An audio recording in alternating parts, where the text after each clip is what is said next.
Hey, what's up, Googans? Beef here. It's after drill. No Drew today, as Drew's got to see the dentist. Hopefully he's getting drilled on today as punishment for not being on after drill today. Of course, we missed you yesterday as we were out at TPC Sawgrass for Birdies for the Brave. That was a good time out there with those guys. It's a great cause. Weather wasn't exactly 100% for us out there, but such is the case. Still, great cause, raising money for a lot of good reasons, and we were happy to be part of it. Today, another exciting edition of the drill as we head down towards the Jags home finale Sunday against the Washington Redskins. Josh Johnson going to get the start for Washington in that one. And, of course, Cody Kessler for the Jags, so that's a pretty marquee quarterback matchup for you guys. Hope you have your tickets already because you don't want to miss this one down at the bank. All the jokes aside, though, the big talker yesterday around the 1010XL offices and on the Twitter sphere was the appearance by Jason La Canfora yesterday on Midday Chalk. Look, I'm not a big La Canfora fan. I think he's a bit of a volume speculator. For lack of a better term, I think he throws a lot of stuff out there hoping to make it stick. I think he takes advantage of throwing out thoughts about a market like Jacksonville because I think if he's right, he looks good. If he's wrong, no one knows because it's a small market. And, and even when he's wrong in the eyes of the bulk of the country, he still looks right because they don't know or care whether he's wrong about Jacksonville. And I think his article that kind of led to his interview yesterday with the Chalk Gang sort of lined that way. The things he was saying in the realm of possibility, sure, but the way he was presenting them didn't feel factual or really well researched in any way. It sounded very speculative. I appreciate James Coleman for calling it out when he was on the air with them on Midday Chalk. James was filling in for Big Leon as co-host yesterday on Midday Chalk, and he used the term deductive reasoning, and I think that's right. You're sort of taking two things that don't necessarily lead to a conclusion, but you're making a conclusion based on those two things. Would Tom Coughlin like to coach? Maybe he would. Maybe he wouldn't. Would the Jaguars' job come open? Certainly it could. It's a disappointing season. Does that mean Tom Coughlin wants to step out of his role as an executive VP with the team and coach the Jaguars? Maybe, but that's far from factual or actual, and that's where La Canfora went with it. And when he was called out for it, he got a little pissy, and then he hung up and ended the interview. And look, we talked about that a little bit this morning. I don't know how it was prefaced to Jason La Canfora before he appeared on the air, so maybe he was blindsided a little bit. I'm not sure. I know it's been a little bit of a divisive topic among some of the listeners as to whether the gang was out of line in their questioning with La Canfora. I've listened to it a couple times. Would I have handled it the same way? I'm not sure, but I don't think they were out of line with the questioning. They never asked him to name sources. They never asked him to identify who's giving him this information. Rick Ballou, being an informed member of the Jaguars media, working for the team on the sidelines week after week for several years now, simply stated that he felt like, being somebody who covers that team inside the building, that the information that La Canfora is claiming he has couldn't have come from within that building. And La Canfora took that to mean that we were asking him to name sources. I don't believe anybody asked him to name sources.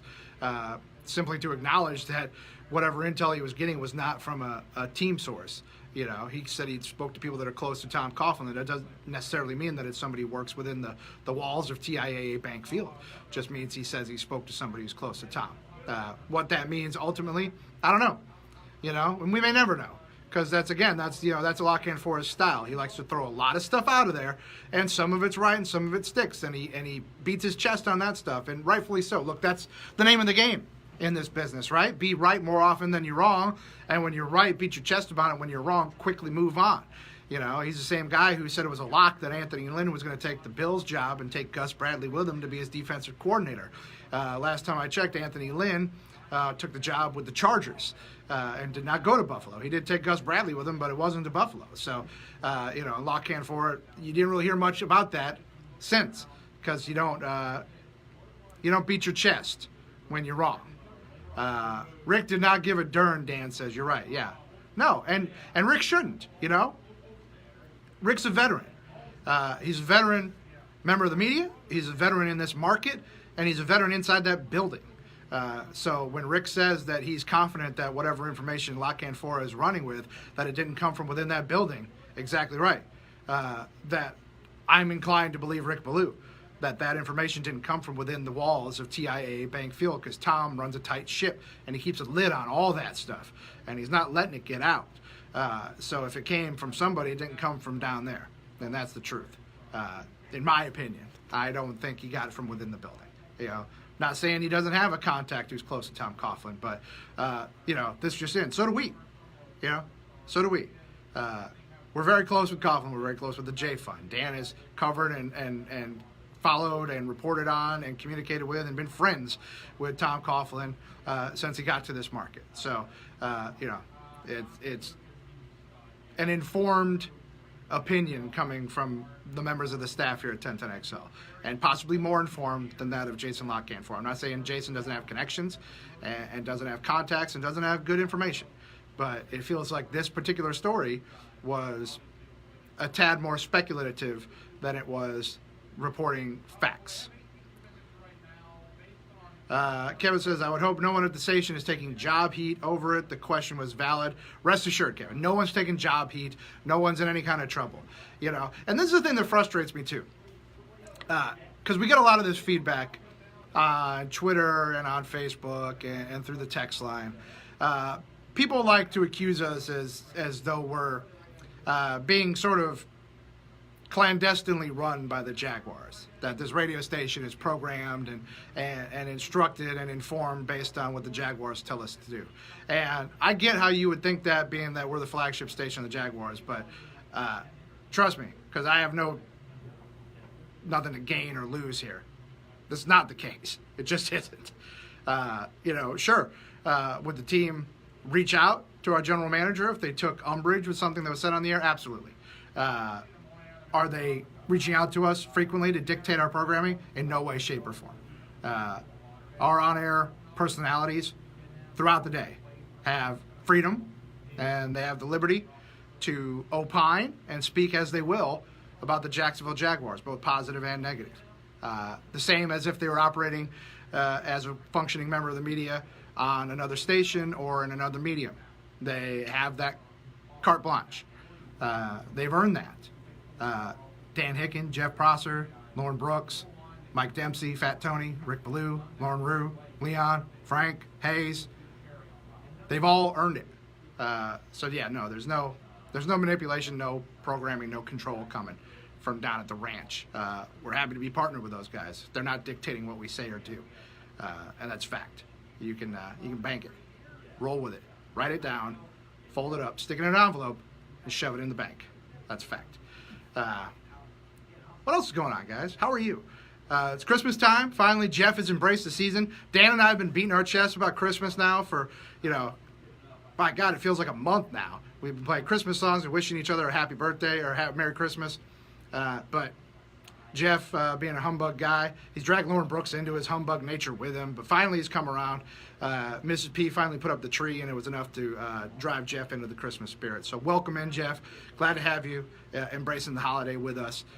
We're glad Baby It's Cold Outside is back in heavy rotation after a brief, skirmish with the Idiocracy. I'm glad Common Sense and Reason has won out, and a great holiday song that is in no way untowards and certainly not date rapey at all is allowed to be back in heavy rotation as a piece of Americana from a bygone era. Let's just put it that way. Dan, was Drew his source? Is that why he's missing? I can neither confirm nor deny that, Dan. Just saying. Baby, it's cold outside. You're right, Kel. All right. On that note, we got work to do around here. We never sleep here at 1010XL. We just grind. Grind, nonstop, 24/7. Right now, literally, I'll turn. Right now, behind that door right there, Dan Hicken, Frank Frangie, and Ryan the Hacker Green are recording the All Things Gator podcast. So make sure you tune into that when it pops up on SoundCloud in a little bit. But for now, I'll bid you a fond farewell because I love you guys. And we'll be back tomorrow, hopefully with Drew in tow if he survives his trip to the dentist. Kevin, thank you. Yes, Mrs. Beef and I are expecting a new little one coming next spring, summer, or something like that. So, yeah. Oh, yeah. And Dan, no, it's not. You got to flip-flop that. It's not us that go blame Kirk, okay? He comes to annoy us. on the regular. Frankly, I just try to avoid him. I've learned lots of acts of subterfuge and borderline ninjutsu to avoid the man at all costs. On that note, we'll talk to you tomorrow. We love you, Googans.